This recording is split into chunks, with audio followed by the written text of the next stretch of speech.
Hi everyone, my name is Alejandro Chaoul. Welcome. I don't do many Facebook Live, so at least not in this way, so I'm trying to get used to it, so sorry for the delay. I wanted to share with you what I'm planning to do in August at Omega Institute. For those who haven't been at Omega, it's a fantastic place in upstate New York in Rhinebeck, and the setting is really beautiful. And one of the other things that I like is that there's many workshops at the same time. So as we are doing our Tibetan yoga, then at lunch and meals and other places, we interact with others that are doing different things so we can learn from each other.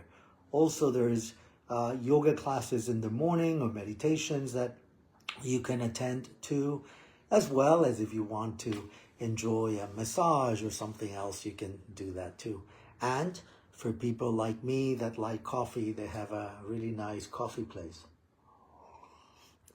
And so what will we do? It's a Tibetan yoga workshop from this ancient tradition that is called the Shangshung Ninju, or the oral transmission of Shangshung.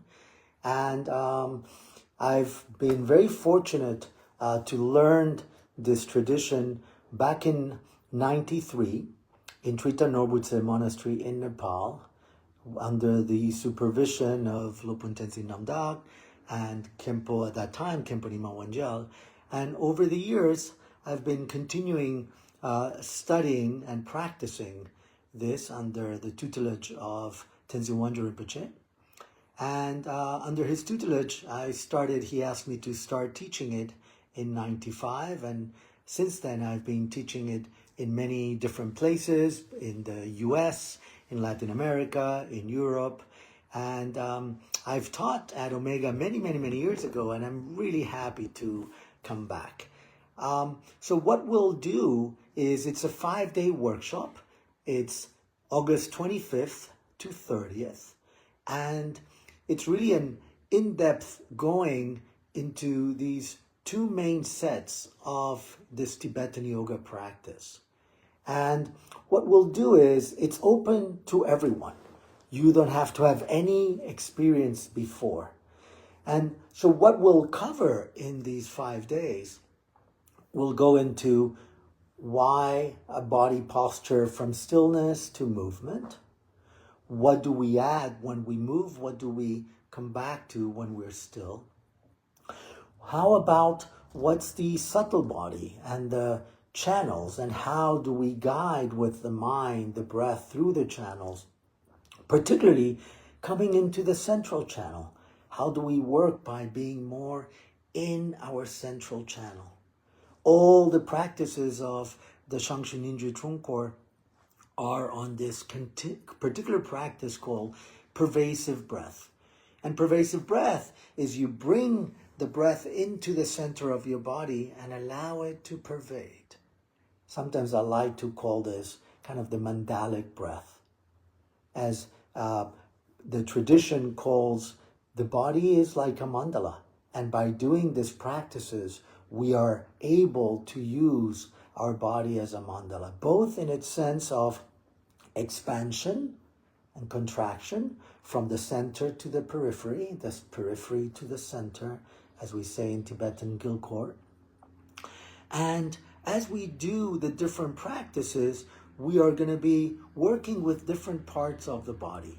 So the first set, which is from this great teacher from the 10th, 11th century called Ponjel Tsempo, is really working with all he calls the 6 parts, which is purifying from the head, the right arm, the left arm, the right leg, the left leg, the torso.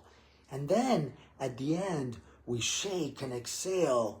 And through these sounds of ha and pet, we exhale, we release obstacles, we call that gexel, and then rest, kind of staying in that meditative state, kind of reconnecting to the inner mandala.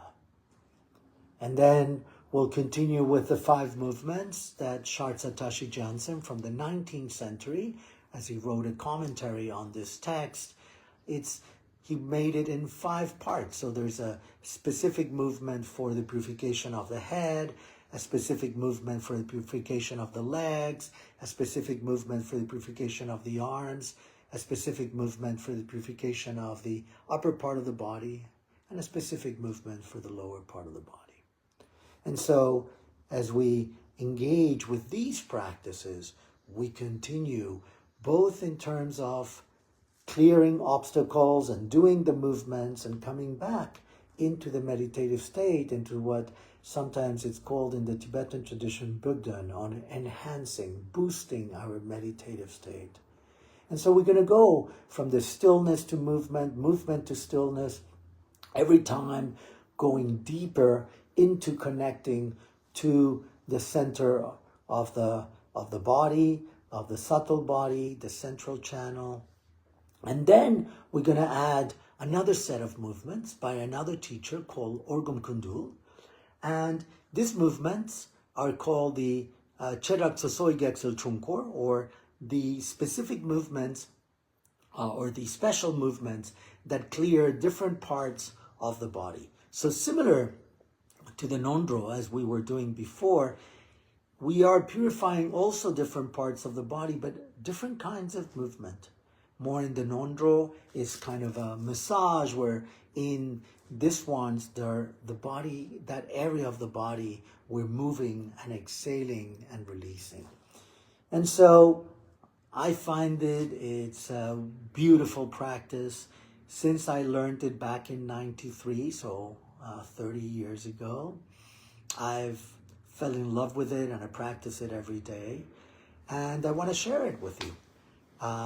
Looking forward to practicing with you, co-learning, and and if you have questions, please let me know.